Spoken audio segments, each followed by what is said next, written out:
All right, guys, it is Labor Day, and it's 9 a.m., and my buddy's mom is having, like, what some people would call, like, a living estate sale, or, like, a yard sale that's 25 years overdue to get rid of all the junk that she's got sitting around.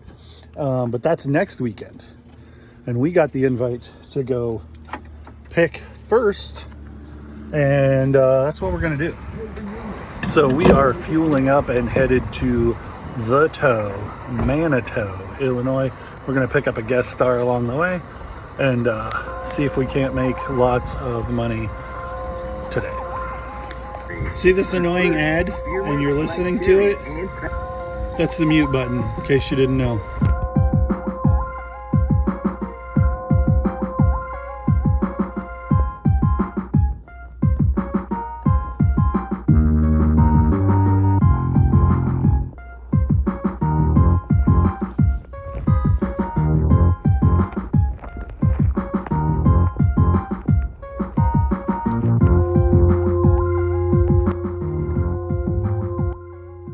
So we are just diving in. I just put this in the car because I didn't want it to break.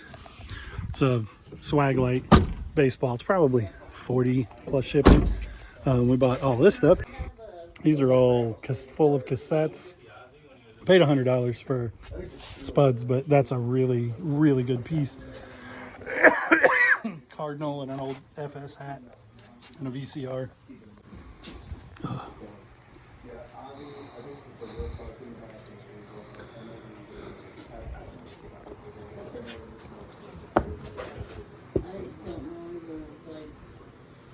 I actually have for my Manitou people out there.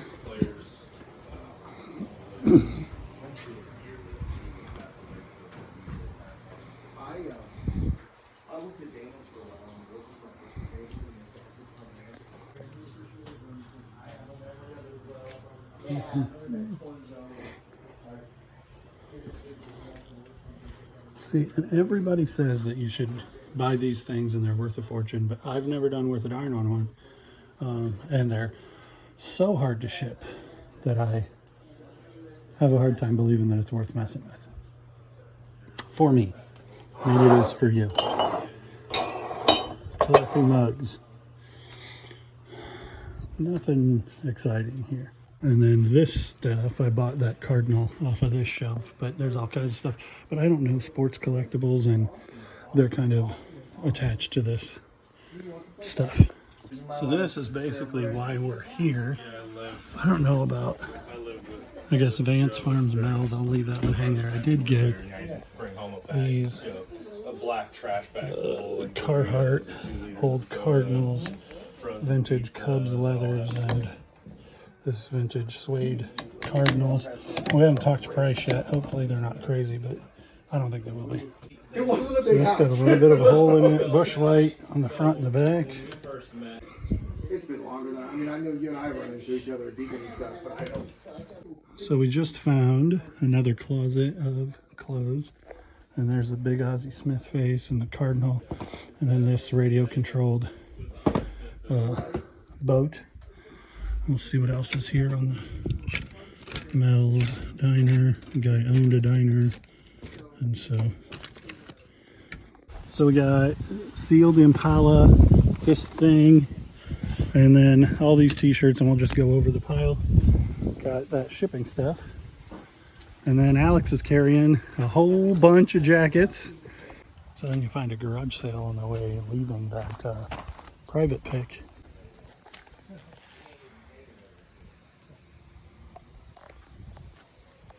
Ooh, Buzz Lightyear.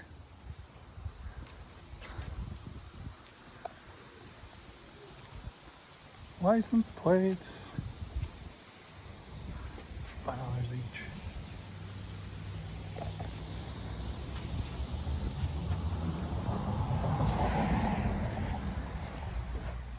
$100, $100, $100, $100.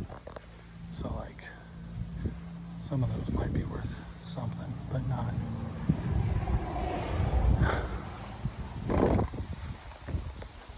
So it's 3:30 in the afternoon now. Let's go over what we got. Starting off with cassettes. She was just trying to clear stuff out, so she didn't necessarily want me to pick through the cassettes. There's a lot worth having. There's a lot that's not. A lot of country. I'll probably just make big lots of country and sell them super cheap. But even in this country, there's Phoniacs, Whitney Houston, ZZ Top, Sawyer Brown can do okay. There's one that was Georgia Satellite in here somewhere, and that one would be all right. And then this 24 bottles Pepsi case was just thrown in with the stuff. I literally won't even sort these. I'll just go through them and probably just pitch most of them, unless it's like something crazy, like some kind of weird rap obscura, without the 16 stone. That was the first cassette I ever bought myself, but without the covers, they're really not worth anything. Something like this, Christmas with Kenny Rogers. These will probably get thrown away, unfortunately. Let's see what else is here. Skinnerd, Cree, CCR, George Jones, Garth Brooks. It'd be easy enough to make a little pile of Garth Brooks and get almost no money for them. There's a great Led Zeppelin album, Jimmy Buffett, Cat Stevens. I may keep that one. That's one of my favorite albums ever. Cat Stevens, his whole albums tend to not be super good, other than like Tea for the Tillerman, but this Greatest Hits is fantastic because it's all the good stuff. Beach Boys Christmas, that's too bad. Guess Who, Georgia Satellite, Great White, Eddie Money, Dire Straits,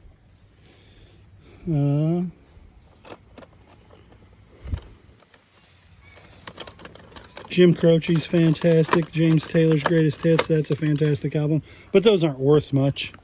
Aerosmith, Boston, Bruce Springsteen, Cars, David Bowie, Deep Purple, The Doors, more Dire Straits, Dokken, Fleetwood Mac, INXS, Loverboy, Neil Young. What Neil Young is that? Trance. Not a fantastic Neil Young album. Poison, REO. So these are the good ones for the most part. Twisted Sister, Yes, Who's Next.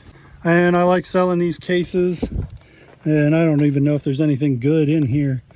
More of that Hotel California and a bunch more country.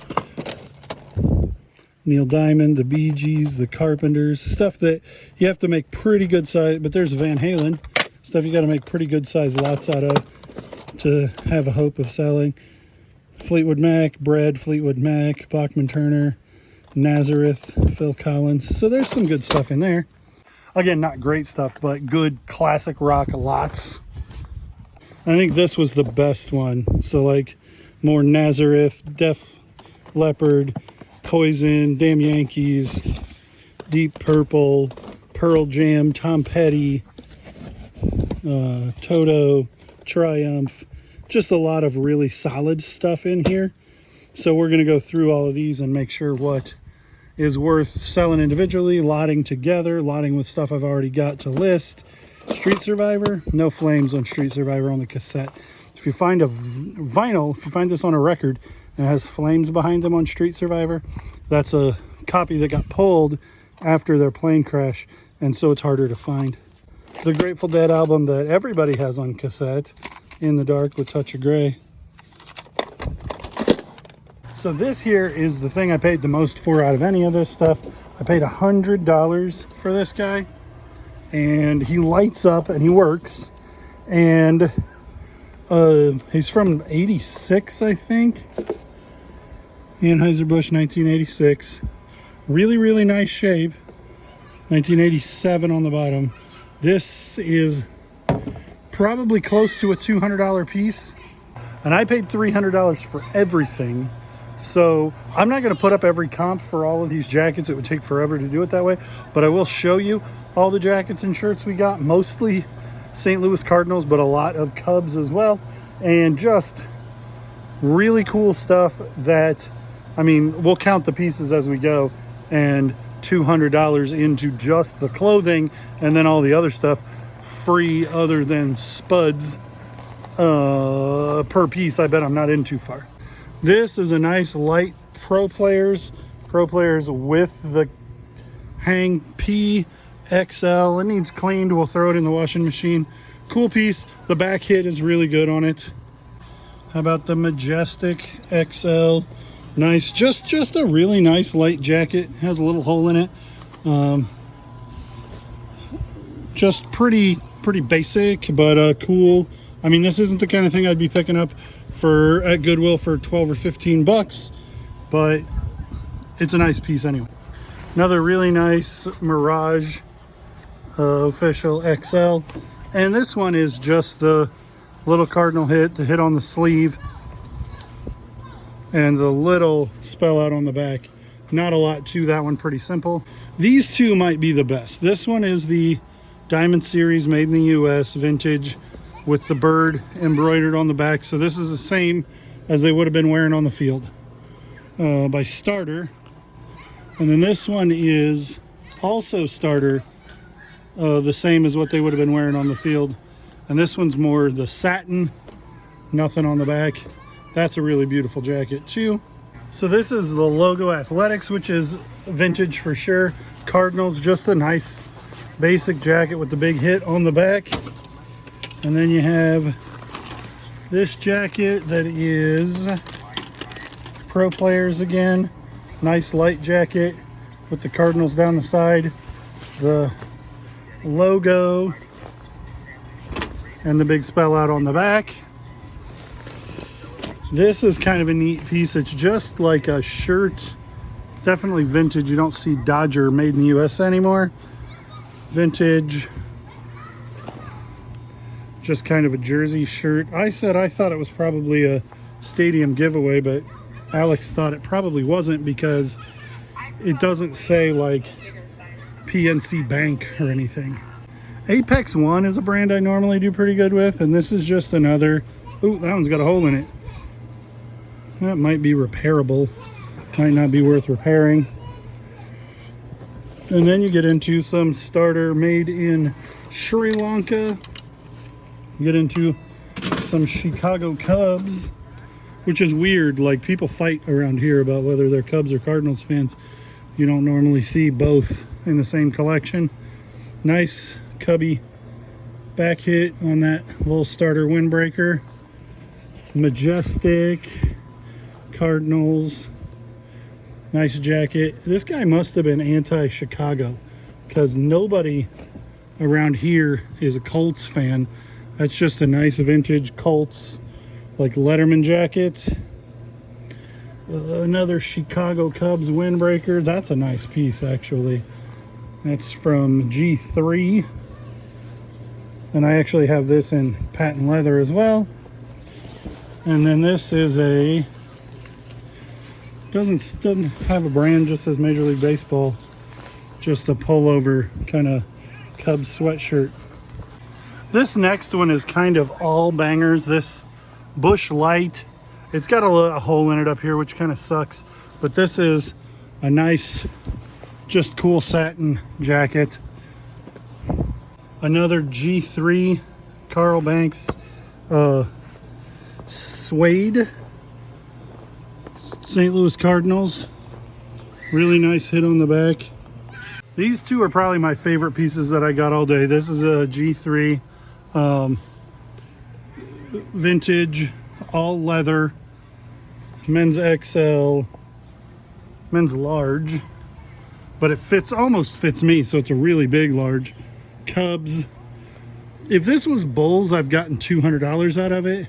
I think this one's more like a hundo, maybe a little bit less.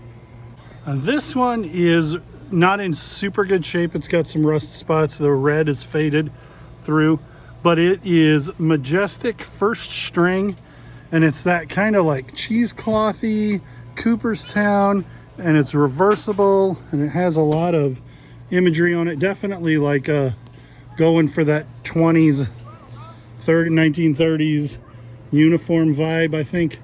I imagine this will do fairly well. Whole bunch more Cardinals and non-Cardinals stuff. Let's look at these two things over here real quick. How about a big giant baseball swag lamp? I think I paid 10 bucks for it, but I mean, ultimately I paid $300 for everything. And we talked about what some prices would be, but then when it came to the close, it was a huge pile. And I was like, well, I got $300 in my pocket. Does that buy everything? And she's like, sure. This game, I have good feelings about this game. I don't know if it's a good pickup or not yet. On the vintage Lee tag XL, just a cool vintage Cardinals shirt. Literally say exactly the same thing again. Lee tag vintage cool Cardinals t-shirt. Baseball tools of the trade Walt Disney World t-shirt. Vintage Disney tag on the XL. I thought I intentionally passed on all the Mark McGwire stuff, but this ended up in my pile. So I'll sell it, but it ain't worth much. This is my favorite piece that I picked up all day. On the Pro Players tag, the Big Face Ozzy vintage 1996 t-shirt. Probably only a $25 or $30 t-shirt, but a very cool piece. Starter with the black tag, like I picked up the Bears one the other day, but this is vintage 1998 St. Louis Cardinals. This was a cool jersey, nice majestic XL, but I didn't realize that it said Canada #1 on the back. So, and it's snagged, but I didn't pay much for it. 1999 Cardinals. I'm not real familiar with this Pro Players tag. It must have been kind of the end of their run. Not a great shirt, but it'll sell. Old Lee tag, kind of that V-neck jersey oversized shirt. True Fan Cardinals. Just a nice, and this is huge. It says XL, but that's probably 2.5L. True Fan. This is some vintage Albert Pujols, 2002 Albert Pujols. So that was pretty early in his career. That should do really well. And he had quite a few Carhartts, but most of them said his name on them somewhere. And so I didn't take those, but I did take these two. This is a really nice piece. I'll be half tempted to keep it. Probably won't though. Just a nice hooded thermal sweatshirt. And this is the last Cardinals piece. Stitches large Cardinals. Just a real basic jacket. Cool piece. I think it has a back hit. No, it does not. And then you have this cool leather working vest. It's kind of small, but like either leather working or welding or something. Cool craftsman's apron. Another large Carhartt, and this is the banger Carhartt jacket people are looking for. J160 brown. Really nice piece there. And then these we picked up at a yard sale along the way on the way home, and they're just a bunch of old like matte back antique World War II era Pulp Fiction paperback, and this was, the whole bag was $1, so I will definitely do fairly well on these. I guess none of them are actually matte backs, evidently, but I have a lot of experience doing those kind of books from the Hoarder House. That'll work. Yeah, this was my day. Thanks for watching, liking, commenting, subscribing, following, clicking the bell. All the things that you do. We will see you on the next one.